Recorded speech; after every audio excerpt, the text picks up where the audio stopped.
नमस्कार, मी सुनील. आपण पाहतात आवाज इंडिया मराठी. आता एक नजर टाकूया महत्त्वाच्या घडामोडींवर.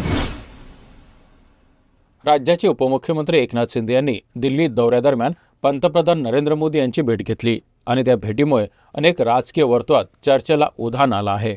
दिल्लीत शिंदे यांनी पक्षातील खासदारांच्या कामगिरीवर नाराजी व्यक्त केली आणि त्यांना चेतावणी दिली की अधिक काम करा, मग पदाची अपेक्षा ठेवा. मात्र यानंतर एका इतर बाबींची चर्चा सुरू आहे. खासदार राहुल शेवाळे यांच्या नाराजीनंतर शिवसेनेचे मंत्री उदय सामंत यांनी त्यांची समजूत काढण्याचा प्रयत्न केला. राहुल शेवाळे हे पक्षात दुसऱ्या स्थानावर असून त्यांना आगामी फेरबदलात नवीन जबाबदारी दिली जाण्याची शक्यता आहे. दिल्ली दौऱ्यानंतर राहुल शेवाळे यांची भेट श्रीकांत शिंदे यांच्याशी झाली, परंतु त्यांची नाराजी दूर झाली का याबाबत अद्याप ठोस माहिती नाही. एकनाथ शिंदे यांचे पक्षातील खासदारांना दिलेले निर्देश आणि राहुल शेवाळे यांची नाराजी यामुळे महाराष्ट्रातील राजकारण अजूनच तापलं आहे. महाराष्ट्रातील धर्म स्वातंत्र्य विधेयकावर विधानसभेनंतर विधान परिषदेत सविस्तर चर्चा होऊन ते बहुमतानं मंजूर झालं आहे. त्यामुळे राज्यात लवकरच धर्म स्वातंत्र्याचा कायदा लागू होण्याची शक्यता आहे. या विधेयकात बळजबरी, फसवणूक, आमिष किंवा दबाव टाकून केले जाणारे धर्मांतर रोखण्यासाठी कडक तरतुदी करण्यात आल्या असून दोषींना 7 वर्षापर्यंत शिक्षेची तरतूद आहे. गृहराज्यमंत्री पंकज भोयर यांनी विधान परिषदेत उत्तर देताना स्पष्ट केलं की धर्मांतर करण्यापूर्वी 60 दिवस आधी नोटीस देणं अनिवार्य ठेवण्यामागचा उद्देश म्हणजे कोणावरही दबाव किंवा फसवणूक करून धर्मांतरण होत नाही याची खात्री करणं. त्यांनी असंही सांगितले की ज्या ठिकाणी असा कायदा अस्तित्वात नाही तेथे अधिकृत आकडेवारी मिळणं कठीण असतं. त्यामुळे कायदा आवश्यक आहे. चर्चेदरम्यान अनिल परब यांनी विधेयकाला समर्थन दिलं, मात्र काही महत्त्वाचे प्रश्न उपस्थित केले. त्यांनी विचारलं की हे विधेयक खरोखर धर्मांतर रोखण्यासाठी आहे की पक्षांतर विधेयकासारखं आहे, कारण त्यातील अनेक तरतुदी त्या प्रकारच्या वाटतात. त्यांनी सरकारकडे राज्यात धर्मांतरण किती प्रमाणात होतं, कोणत्या भागात आणि कोणत्या कारणामुळे होतं याची सविस्तर माहिती देण्याची मागणी केली. त्यांच्या मते गरिबी आणि आमिष दाखवणं ही धर्मांतराची प्रमुख कारणे असू शकतात. तसेच परब यांनी काही उदाहरणे देत सरकारवर टीका केली की जर प्रशासन प्रभावीपणे काम करत नसेल तर अशा प्रकारच्या घटना वाढू शकतात. त्यांनी पूर्वी घडलेल्या काही कथित घटनांचा उल्लेख करत समाजात अशा प्रकारांना वाव कसा मिळतो यावर प्रश्नचिन्ह उपस्थित केलं.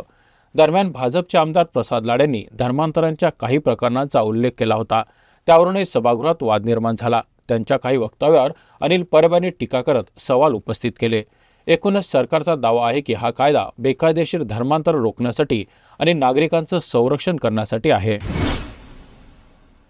अहिल्यानगरच्या संगमनेर तालुक्यात झालेल्या धक्कादायक घटनेमुळे राज्यभरात संताप आणि शोक व्यक्त केला जात आहे.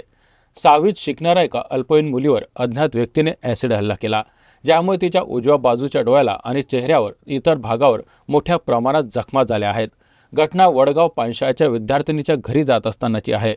शाळा सुटल्यानंतर त्या मुलीवर सायकलवरून घरी जात असताना हल्ला झाला. हल्लेखोर अज्ञात असला तरी मुलीने प्राथमिक तपासाद्वारे आरोपीची ओळख दिली आहे. पोलिसांनी CCTVच्या फुटेजच्या आधारावर तपास सुरू केला आहे, परंतु आरोपी अद्याप फरार आहे. मुलीला उपचारासाठी लोणी येथील ग्रामीण रुग्णालयात दाखल करण्यात आला असून तिची प्रकृती स्थिर आहे. तिच्यावर उपचार सुरू असतानाच तिच्या कुटुंबियांनी आरोपीला पकडून कडक शिक्षा दिली पाहिजे अशी मागणी केली आहे. पोलिसांनी विविध पथक बनवून आरोपीचा शोध घेण्याचं काम सुरू केलं आहे. या घटनेच्या निषेधार्थ ग्रामस्थांनी रस्ता रोको आंदोलनाचं आयोजन केलं आहे. आरोपीला पकडण्याचं मोठं आव्हान पोलिसांसमोर आहे आणि या प्रकरणाची तात्काळ चौकशी सुरू आहे. राज्य महिला आयोगाच्या अध्यक्षा रुपाली चाकणकर यांनी या प्रकरणात लक्ष घालून संबंधित पोलिसांना आरोपीचा शोध घेण्याचे निर्देश दिले आहेत. समाजाच्या विविध क्षेत्रातून संताप व्यक्त केला जात आहे आणि नागरिकांचा शोक व्यक्तीकरणासह न्याय मिळवण्यासाठी संघर्ष करण्याचं आवाहन करण्यात आलं आहे. सध्याच्या LPG सिलेंडर तुटवडीचा परिणाम मुंबईतील नाश्त्याच्या व्यवसायावरही झालेला दिसून येत आहे. फुटपाथवरील नाश्ता गाड्या आणि स्टॉल ज्यावर अनेक चाकरमानी अवलंबून असतात, तेथे सिलेंडरच्या तुटवड्यामुळे मोठा फटका बसला आहे. बऱ्याच ठिकाणी गॅस सिलेंडर संपले आहेत आणि त्याच्याऐवजी केरोसिन आणि कोळशाच्या शेगडीचा वापर सुरू झाला आहे. मुंबईतील करी रोड परिसरात जिथे मेंदूवडा बनवणाऱ्या स्टॉलवर शेगड्यांवर नाश्ता बनवला जात आहे, तिथे सिलेंडर संपल्यानंतर केरोसिन शेगडीला स्थान देण्यात आलं आहे. अनेक स्टॉलधारकांनी असं सांगितलं की सिलेंडरची उपलब्धता कमी झाल्यास भविष्यात किमती आणखी वाढू शकतात. सिलेंडरच्या कमी होणाऱ्या पुरवठ्यामुळे ठाण्यातील अनेक हॉटेल्स बंद पडली आहेत, तर काही हॉटेल कोळसा आणि लाकडाच्या शेगडीवर जेवण करत आहेत. ठाण्यातील 60% हॉटेल्स गॅस सिलेंडर न मिळाल्यामुळे बंद आहेत. गॅस एजन्सी आणि सरकारकडून सिलेंडरची मागणी आहे, तर हॉटेल व्यावसायिकांनी काळाबाजार रोखण्याची मागणी केली आहे. राज्य शासनाने शेतकऱ्यांना मोठा आर्थिक दिलासा देणारा निर्णय घेतला असून नमो शेतकरी महासन्मान निधी योजनेचा 8वा हप्ता पुढील आठवड्यात वितरित केला जाणार आहे।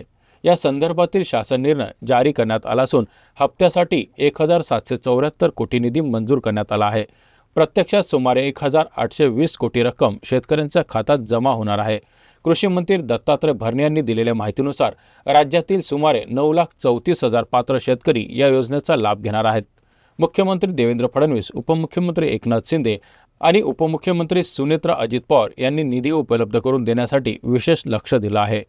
केंद्र सरकारच्या प्रधानमंत्री किसान सन्मान निधी योजनेच्या धर्तीवर सुरू करण्यात आलेल्या या योजनेअंतर्गत शेतकऱ्यांना थेट आर्थिक सहाय्य दिलं जातं।